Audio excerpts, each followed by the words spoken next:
Les extendemos una cordial bienvenida a este repaso de lección de escuela sabática.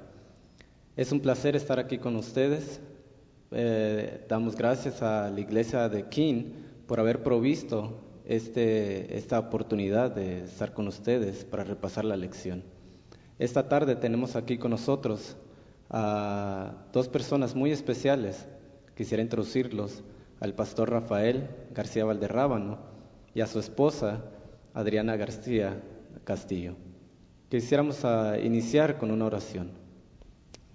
Querido Padre, te agradecemos por un día más de vida que nos has dado.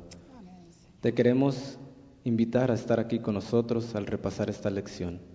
Sé tú el maestro, guía tú nuestras mentes, nuestros pensamientos, hacia toda verdad que tú ves necesaria para nosotros personalmente y también como iglesia. Ayúdanos a poder ser un refugio para el pobre y el huérfano. Amén. Gracias por escucharnos. Te lo pedimos todo en el nombre precioso de Jesús. Amén. El título de la lección de escuela sabática esta semana es La justicia y la misericordia en el Antiguo Testamento, parte 1. Esta es la primera sección de 2 que vamos a estar viendo en cuanto a la justicia y la misericordia y lo que dice Dios acerca de este tópico tan importante en el Antiguo Testamento y cómo podemos aplicarlo en nuestros días. Quisiera iniciar leyendo un versículo que es muy interesante, que se encuentra en el libro de Deuteronomios, el capítulo 14, el versículo 2. Y dice así: Porque eres pueblo santo a Jehová tu Dios, y Jehová te ha escogido para que le seas un pueblo único de entre todos los pueblos que están sobre la tierra. Es interesante notar cómo Dios pidió un pueblo que fuera único. En otras versiones usa la palabra peculiar, que fuera una nación peculiar. ¿En qué sentido quería Dios que su pueblo fuera peculiar? ¿En un sentido teológico? ¿En un sentido de formas exteriores? ¿O es un punto mucho más profundo de lo que nosotros a veces pensamos? Y esa pregunta la quisiera hacer aquí al pastor Valderrábano. ¿De qué formas Dios quería que su pueblo fuera diferente en el contexto de la misericordia y la justicia? En el contexto de una humanidad deteriorada por el pecado, donde se había perdido la imagen de Dios, Dios quería reproducir o regresar la imagen en sus criaturas, y por eso llamó a un pueblo virtuoso, que viviera principios y una vida práctica, de manera que mostrara su amor para transformar la vida de las personas, especialmente en el contexto de personas vulnerables que existen en el mundo y que han existido a través de la historia. Por eso pienso que Dios quería transmitir a través de un pueblo las virtudes de su carácter, para conformar una sociedad estable, justa, un ambiente social propicio para que la gente entendiera lo que es el amor de Dios y se volviese a Dios, conocer a Dios. Muy bien. A lo mejor nos puede dar un poco más enfoque el versículo de lecciones de memoria de la lección que ha provisto para nosotros, que dice así, se encuentra en el libro de Salmos, el capítulo 146, los versículos 7 al 9. Y dice así: que hace justicia a los agraviados, que da pan a los hambrientos. Jehová liberta a los cautivos, Jehová abre los ojos a los ciegos, Jehová levanta a los caídos, Jehová ama a los justos, Jehová guarda a los extranjeros, al huérfano y a la viuda sostiene, y el camino de los impíos trastorna. Unos versículos bastante impactantes acerca del carácter de Dios. ¿Cómo podemos ver a Dios de una forma práctica en sus hijos? No sé si tengan algún otro comentario acerca de este tema que estamos hablando. Ahora que mencionó Rafael acerca de en el contexto en que vivimos, mi mente se fue directamente a la primera mala acción. Y todo lo que derivó de un mundo de pecado, en un mundo de pecado. Y me quedo pensando cuánto sufrimiento, cuánta desigualdad, cuánta incomprensión, cuánta necesidad iba a vivir el ser humano. Y cómo Dios hizo provisión de una familia que se convirtió en una gran nación para que fuera depositaria de su gran amor, de su ley. ¿Para qué? Para que revelara al mundo quién es realmente Dios. ¿Qué quiere Dios para su pueblo? ¿Qué quiere Dios para sus hijos? ¿Qué quiere Dios para los seres humanos? Y entonces pensé en quién es Él, en la revelación que se nos da en Salmo 146. Nos habla de una cultura diferente, de un Dios intencionado, queriendo llevar la igualdad, la equidad, su amor a todo el que lo necesite. Me encanta pensar que Dios hizo provisión para que nosotros conociéramos cuál es su cultura a través de su pueblo. Muy bien, muchas gracias. El libro de Pedro, la primera epístola, el capítulo 2, versículos 9 y 10, un versículo bastante conocido. Lo voy a leer para traerlo a memoria. Dice: mas vosotros sois linaje escogido, real sacerdocio, nación santa, pueblo adquirido por Dios, para que anunciéis las virtudes de aquel que os llamó de las tinieblas a su luz admirable. El versículo 10 dice: vosotros que en otro tiempo no erais pueblo, pero que ahora sois pueblo de Dios, que en otro tiempo no habíais alcanzado misericordia, pero ahora habéis alcanzado misericordia. Es interesante cómo el segundo versículo que mencioné, el versículo 10, hace referencia a Dios al pasado del pueblo. Y en muchas ocasiones Dios habla de cómo el pueblo fue una vez extranjero. En una ocasión dice, le recuerda al pueblo de Israel que no los escogió Dios por ser los mejores, sino por ser el más pequeño, el más débil, el más frágil, podemos decir. ¿Cómo, aplicándolo a nosotros ahora, cómo el pensamiento o la idea de lo que Dios ha hecho por nosotros en el pasado debiera impactar cómo nosotros ahora tratamos a los demás en nuestro diario vivir, ¿verdad? ¿Cómo debería impactar esto? Podemos nosotros entender mejor a la gente que sufre cuando también hemos sufrido. Por ejemplo, cuando una persona se enferma y una persona ha experimentado esa enfermedad y ha recibido un tratamiento que ha tenido éxito, se siente entusiasmado de comunicarle a aquella persona el remedio que le funcionó, porque le quiere hacer un bien, porque dice, bueno, yo lo menos que puedo hacer es agradecerle a Dios por lo que Él me dio, ahora yo te comparto para que tú también recibas la bendición. Y es una cadena maravillosa, ¿no? La pregunta es, ¿cómo se refleja o cómo debería reflejarse en nosotros, ¿no? El hecho de conocer que hemos sido objeto de la gracia y misericordia de Dios, si es efectiva esa gracia en el corazón, debe sensibilizarnos hacia las necesidades de los demás.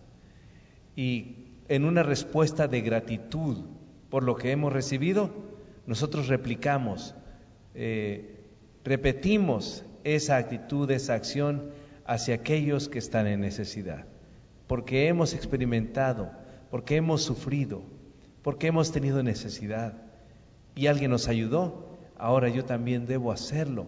Ese es un corazón agradecido, ¿verdad? De gracia recibisteis, dad de gracias. Muy bien. Y vemos este ejemplo también en la condescendencia de Dios al traer a su Hijo, a mandar a su Hijo a morir por nosotros. No fue en una condición de riqueza, de prosperidad. ¿En qué condiciones vino Cristo? Estamos comentando esto. Y el por qué Jesús vino a nacer en un estado pobre. ¿Qué piensan?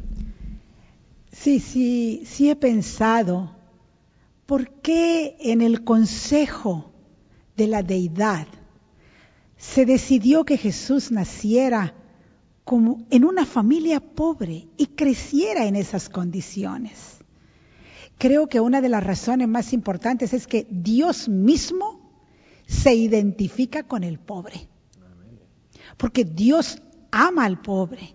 Pero pueden haber muchas razones que nos deben motivar a considerar al pobre, al rico, al necesitado, al afligido, a todo ser humano como un hijo especial de Dios. Muy bien. Les quisiera invitar ahora a abrir sus Biblias al libro de Éxodos, el capítulo 22, el versículo 21 al 23, y le voy a pedir al pastor García si pudiera leer estos versículos por nosotros. Y al extranjero no engañarás, ni angustiarás, porque extranjeros fuisteis vosotros en la tierra de Egipto. A ninguna viuda ni huérfanos afligiréis, porque si llegas a afligirles y ellos clamaren a mí, ciertamente oiré yo su clamor. Y mi furor se encenderá, y os mataré a espada, y vuestras mujeres serán viudas, y huérfanos vuestros hijos. Okay. Muy bien. Vemos aquí otra vez cómo Dios inicia recordándole al pueblo de Israel su condición pasada, ¿verdad? Cómo ellos fueron extranjeros. Y vez tras vez vemos este patrón. Además, menciona él las cosas positivas que tenemos que hacer para aquellos que están destituidos, que están en menos ventaja que nosotros. Pero termina diciendo unas palabras bastante fuertes. ¿Qué piensan ustedes? ¿Qué relevancia tienen estas palabras para nosotros? ¿Cómo podemos entender lo que Dios nos está diciendo aquí? Al invitarnos a condescender con los marginados, pero a la misma vez, al final, dando una advertencia bastante severa. ¿Qué podemos aprender aquí? Yo creo que Dios nos hace responsables por atender y mirar hacia las necesidades de los más vulnerables. Dios es el defensor del huérfano, de la viuda, del necesitado y del pobre. Y aquí yo creo que es un elemento de juicio, ¿verdad? Que muchas veces no lo vemos muy claro porque pensamos que Dios es misericordioso y gracia y en mucho de nuestra experiencia hemos olvidado nuestra responsabilidad hacia los huérfanos, por ejemplo, o hacia las viudas, ¿no? Y nos hemos hecho la vida cómoda porque a nosotros no nos falte nada. Y oramos por nuestras necesidades, pero no por las necesidades de las viudas. O más aún que orar, no separamos una cantidad para las viudas, sabiendo que confrontan la vida solas y con extremas necesidades que nadie conoce a veces, ¿verdad? Entonces pienso que hay un elemento de juicio aquí que no debiéramos obviar, que debiéramos tener muy en cuenta, porque Dios es el defensor de los pobres y de los necesitados. Amén.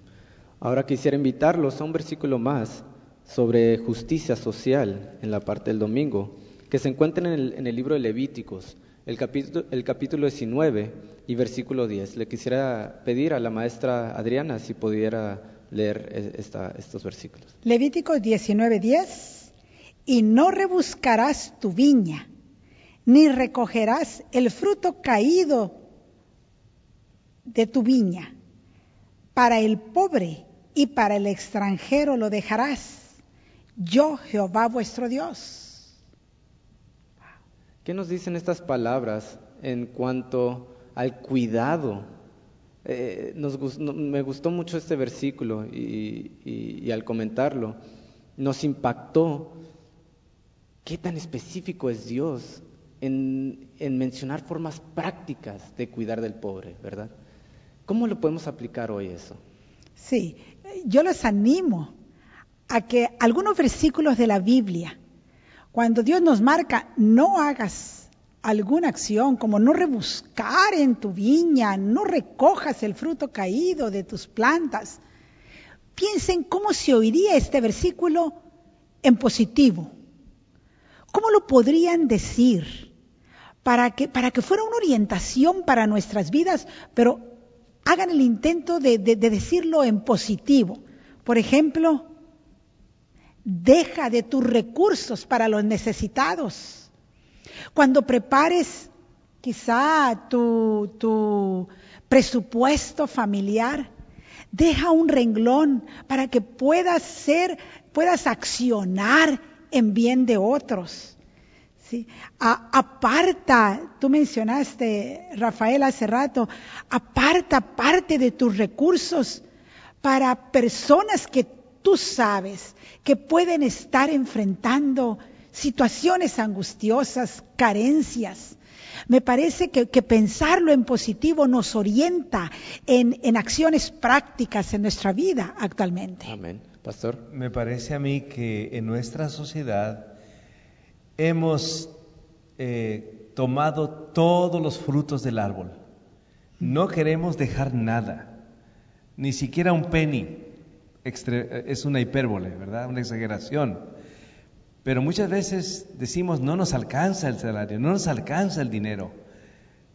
Pero cuando miramos a otras personas que tienen más necesidades, debiéramos nosotros ser más reflexivos y más selectivos en elegir qué realmente necesitamos. Y mirar a nuestro guardarropa que tal vez está lleno de ropa y que tenemos muchos pares de zapatos.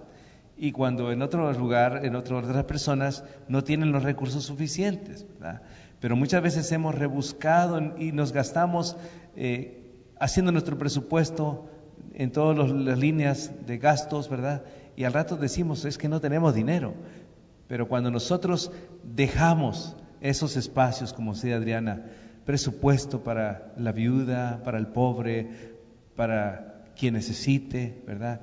Pienso que entonces es cuando se cumple la bendición que Dios nos va a traer, ¿verdad? Y por lo otro, en lo contrario, dice, ¿verdad?, que si nosotros rebuscamos y no hacemos provisión, pues Dios también nos va a traer a juicio, ¿no? Sí, me hace pensar en una parte de la poesía del Sembrador, cuando está diciendo cómo los seres humanos nos hemos llenado de nosotros mismos, de egoísmo. Y dice, si rezamos, solo pedimos pan para nosotros, pan para nuestros hijos. Y es que los demás padres, hijos no tienen. Me hizo recordar cuando estamos centrados en nuestro egoísmo, en nuestras necesidades, tal vez promovidas por el consumismo.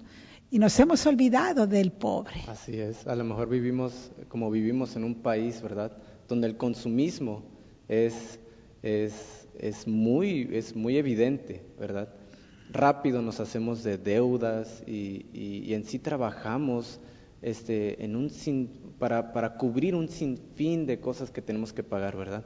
Y puede ser que ya esté en esa situación, pero qué bonito sería hacer un presupuesto, ¿verdad? Arreglar las finanzas por si ahorita usted no puede, en el futuro poder tomar ese espacio, ¿verdad? Un poco de ese dinero, ¿verdad? Que no, muchas veces no es mucho lo que necesita la gente. Claro. Tomar un poquito de eso y proveer para aquellos que necesitan. Pastor, que tenía un comentario.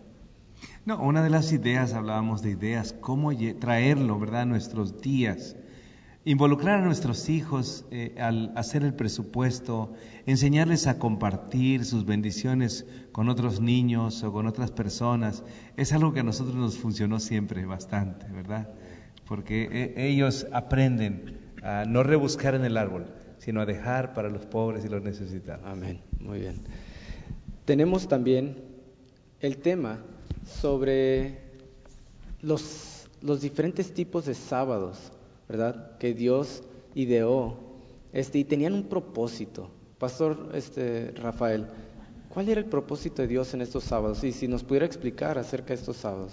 El sábado semanal trae bendiciones integrales, descanso físico, un corazón agradecido por las bendiciones de Dios al darnos una semana de trabajo, comunión con Dios, amistad con Dios, amistad con los que adoran a Dios, ¿verdad?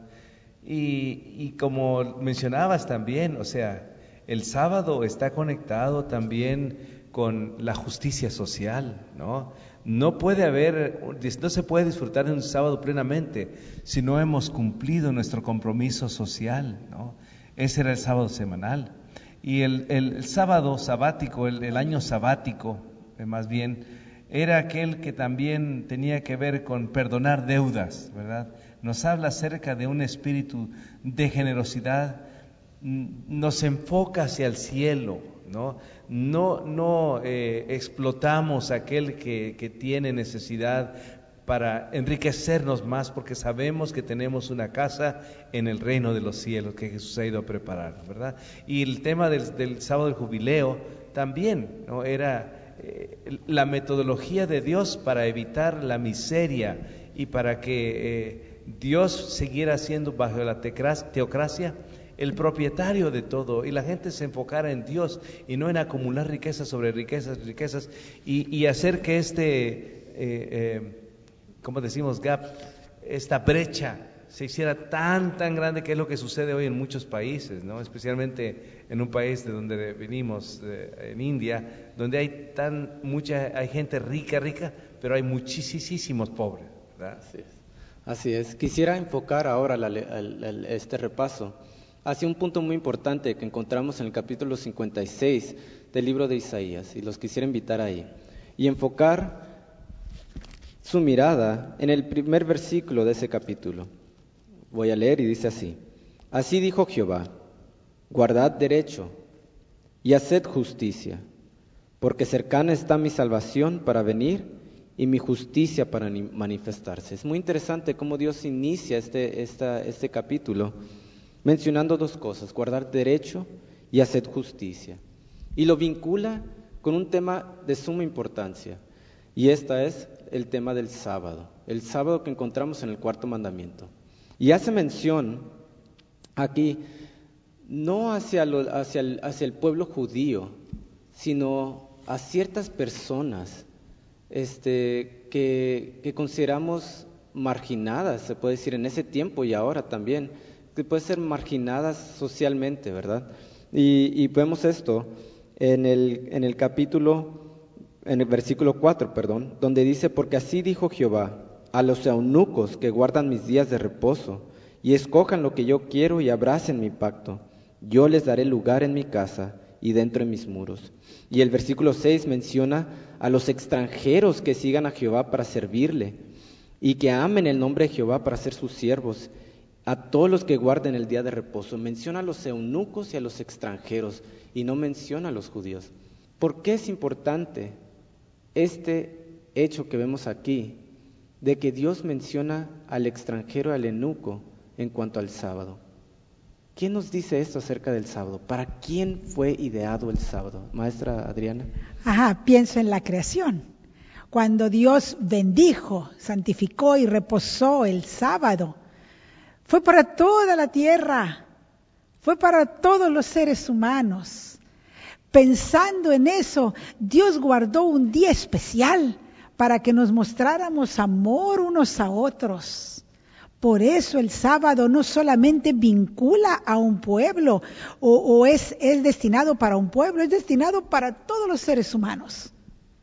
Muy bien, pastor. Y en este contexto, ¿verdad? El sábado viene a ser el punto vital de reflejo del carácter de Dios hacia otros pueblos, que era la intención original de Dios, ¿verdad? Que a través de un pueblo que había sido depositario de la ley y del santo sábado, ¿verdad? Así como de otros beneficios que le dio, como el santuario y sus servicios y los tipos, ¿verdad? Para que llegaran a ser luz a las naciones. Pero a través del sábado, Dios quería, la observancia del sábado quería llamar a otras naciones para que también disfrutaran estas bendiciones universales que vienen a través del sábado. Muy bien. ¿Y cómo podemos vincular el guardar derecho y hacer justicia con el sábado? ¿Cuál es nuestro deber el día de sábado, en especial hacia nuestro prójimo, verdad? ¿cómo podemos hacer que nuestro sábado no se vuelva un día de egoísmo? ¿Y qué impacto tendría el volver ese día en un día del yo, verdad? ¿Qué impacto tendría eso? ¿Y cómo podríamos usarlo? No sé qué comentar. Pienso que el sábado en la vida de Cristo fue un día de felices encuentros. Jesús utilizó las horas sagradas del sábado para llevar bendición, para llevar salud, para llevar conocimiento, para llevar bendición especialmente a aquellos que sufrían. Pienso que el sábado es un bendito tiempo, una catedral en el tiempo para tener un encuentro con Dios, un encuentro con nuestros hermanos y para mostrar que Él es nuestro creador, pero también nuestro proveedor.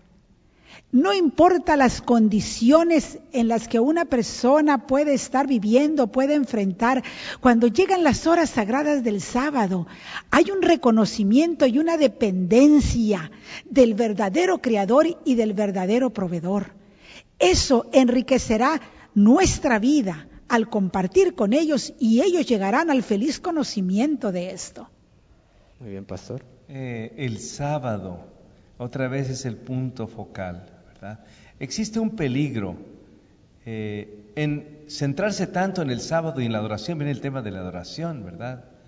Que nos volvamos formalistas, que nos estemos fijando en qué va primero en el programa, qué después, qué estuvo bien, qué estuvo mal, que nos centremos tanto en las formas del programa y de la adoración, ¿verdad?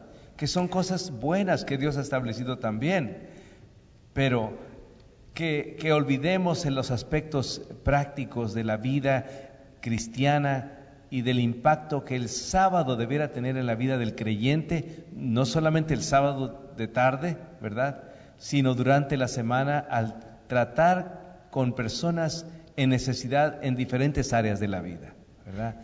Hablamos acerca de la verdadera adoración, de una adoración que no se estanca en formas o discusiones teológicas o del programa de la iglesia o de las prácticas de la iglesia, pero que tiene un alcance hacia la comunidad, que es el tema de este trimestre, ¿no?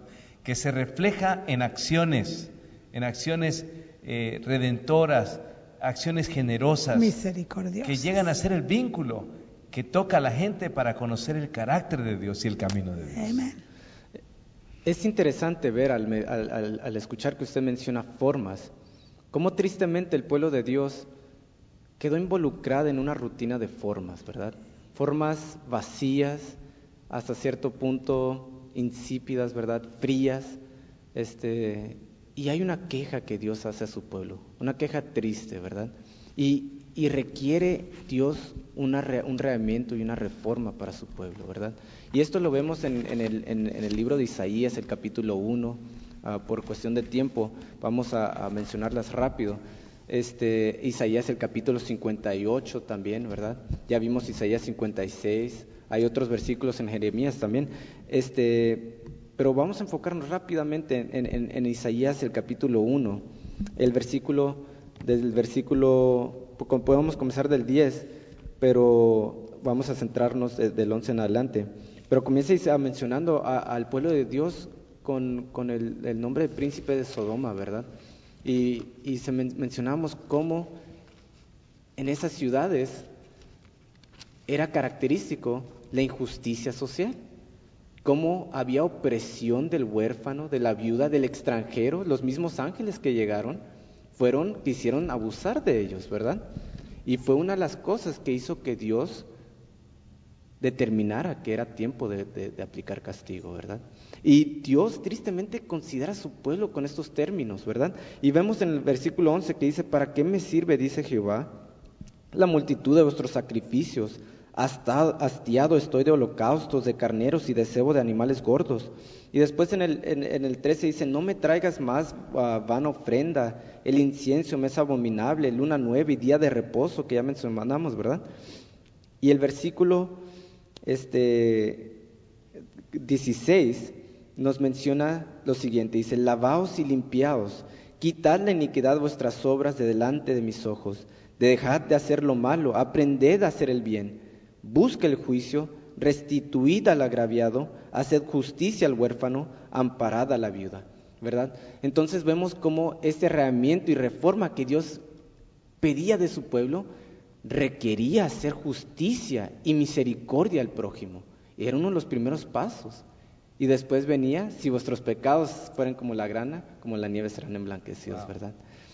¿Qué pensamiento tienen acerca de estos versículos? Para mí este versículo muestra los indicadores de una iglesia saludable, que está centrada también en acciones de beneficio a los más vulnerables de la sociedad. Y en todas las sociedades hay personas vulnerables, hay necesitados. Y aquí nos dice que es algo que debemos aprender, ¿no? Hay que planear, hay que aprender. Muchas veces si dijéramos en qué porcentaje la acción de la iglesia se centra en el edificio y en qué porcentaje la acción de la iglesia se centra en la comunidad, tal vez nos sorprenderíamos y tendríamos que decir que el 80% de la actividad de la iglesia ocurre aquí, ¿verdad? Pero es un edificio que está destinado para alabar a Dios, para honrar a Dios, pero muchas veces pocas acciones, ¿verdad?, en favor de la comunidad. Deberíamos hacer más acciones en favor de la comunidad, como lo dice aquí: restituir al agraviado, hacer justicia al huérfano, amparar a la viuda. Buscar, hacer el juicio, promover el juicio. Amén. Vemos aquí que el pueblo de Dios cayó tristemente en ese formalismo, ¿verdad? Y hay lecciones muy importantes que tenemos que aprender también del capítulo 58, ¿verdad? Sobre cómo realmente tenemos que ayunar, ¿verdad? Y cómo Dios hace una protesta ahí en contra del ayuno que estaban haciendo, ¿verdad? Y cómo el verdadero ayuno era más activo, ¿verdad?, hacia el prójimo. Y no termina el capítulo sin que Dios lo vincule con algo muy importante, con el día de sábado, ¿verdad? Si retrajeres del día de sábado a hacer tu voluntad. Como ahí también está vinculada la misericordia y justicia con el día de reposo. Hoy en día, ¿podría ser que nosotros también estemos cayendo en este tipo de formalismo, como usted mencionó? Y es importante hacer esta pregunta, y hacer la siguiente pregunta también: ¿cómo podemos salir de esta rutina si hemos caído ahí, verdad? Si ya no estamos siendo efectivos en nuestra comunidad, con nuestro prójimo, con nuestros vecinos, ¿verdad? ¿Cómo podríamos despertar de este letargo, verdad? Porque es interesante ver que en Mateo 25, cuando Dios dice: venid benditos de mi Padre, cuando Cristo dice: venid benditos de mi Padre, y menciona ciertas características: porque tuve hambre y me diste de comer, tuve sed y me diste beber. Y ellos van a decir: ¿cuándo te vimos así? ¿Verdad? Hay una ignorancia ahí, y comentamos eso. Y también vemos que por el otro lado le dice al otro grupo: apartaos de mí, ¿verdad?, hacedores de maldad, porque tuve hambre y no me diste de comer, tuve sed y no me diste. Y ellos van a decir: hay una ignorancia ahí también, ¿cuándo te vimos así? Y me lleva a la pregunta: ¿qué tiene que ocurrir en nuestro corazón? ¿Y qué hay ahí en nuestro corazón que Dios ve? Que a lo mejor estamos haciendo cosas, pero Dios está interesado en algo que hay. ¿Qué es eso que Dios está interesado? Yo creo que hay que pensar que los hijos de Dios hacemos tesoros en los cielos. Debemos de tener en claro, el pueblo de Dios que le espera, que nosotros solo somos peregrinos en esta tierra, que no guardamos nada en los bancos, en lugares donde todo lo destruye, la maldad y el pecado finalmente termina por destruirlo. Nosotros tenemos que pensar que somos pasajeros, que nuestra patria celestial está en los cielos. Cuando nosotros tengamos en claro esto, se va a revivir a través del poder del Espíritu Santo el espíritu compasivo, el espíritu de amor. Hace rato mencionaste acerca de aprender a hacer el bien, y me quedé pensando en todo lo que conlleva el aprendizaje. El aprendizaje es un proceso que lleva tiempo para que llegue una transformación. Yo pensé que aprender a hacer el bien tiene que ver con dejar mi área de confort intencionalmente para buscar hacer la voluntad de Dios. Muy bien, pastor, último comentario. Yo aprendí bastante de una iglesia. Cuando todo estaba muy bonito y el grupo cantaba en la iglesia, pero me sorprendí cuando una vez dijeron, pastor, lo invitamos para que venga con nosotros. ¿A dónde van? Vamos a cantar al metro. Cantamos aquí, pero allá la gente escucha el mensaje y es gente que no conoce a Cristo. Yo dije, eso es lo que tenemos que hacer. Tenemos que salir para que otra gente escuche el mensaje. Abrir nuestras puertas, es cierto. Es de suma importancia, hermanos, tomar en serio las recomendaciones que la palabra de Dios nos da aquí. Dios está dispuesto a bendecir a su iglesia en estos días y quiere bendecirla de una forma abundante, pero está pidiendo a nosotros un esfuerzo que sea comparable al que Él hizo por nosotros en la cruz, que Él hizo al caminar en esta vida, al caminar por esta vida, un esfuerzo que Él hizo al caminar en esta vida, en esta tierra. Y quisiéramos invitarlos a eso mismo. La maestra Adriana va a terminar con una historia. Me impresionó saber de la ciudad de los niños en un estado de aquí de este país. Es una ciudad, es un espacio especial para aquellos jóvenes, niños jóvenes, ahora también señoritas, que no tienen un hogar. Ellos pueden encontrar en ese espacio protección para ellos. El padre Flanagan inició este precioso proyecto. A la entrada de la ciudad de los niños hay una estatua de un muchacho que tiene cargando en su espalda a un niño con alguna discapacidad. Seguramente era un niño paralítico. Y entonces hay una inscripción abajo. Se encontraron con este niño que caminaba con este pequeño paralítico en su espalda y el padre le preguntó, oye hijo, ¿tu carga no es pesada? Y él le dijo, no es una carga, es mi hermano. Me gusta pensar en ese amor que genera compasión y acciones de beneficio, acciones de provisión para el necesitado. ¿Cuándo? Cuando lo consideremos nuestro hermano. Hemos llegado al fin de esta sesión de repaso de lección de escuela sabática y les agradecemos por estar con nosotros este tiempo. Quisiéramos invitarlos a profundizar en el estudio de la lección y de la palabra de Dios para encontrar nuevas estrategias que puedan dar a los alumnos en ese próximo sábado. Esperamos que Dios los bendiga y vamos a terminar con una oración. Nuestro Dios y Padre, gracias por este mensaje que nos has dado a tu iglesia hoy, por la provisión que has hecho para que podamos contemplar tu carácter, pero también reflejarlo al hacer obras de justicia y misericordia.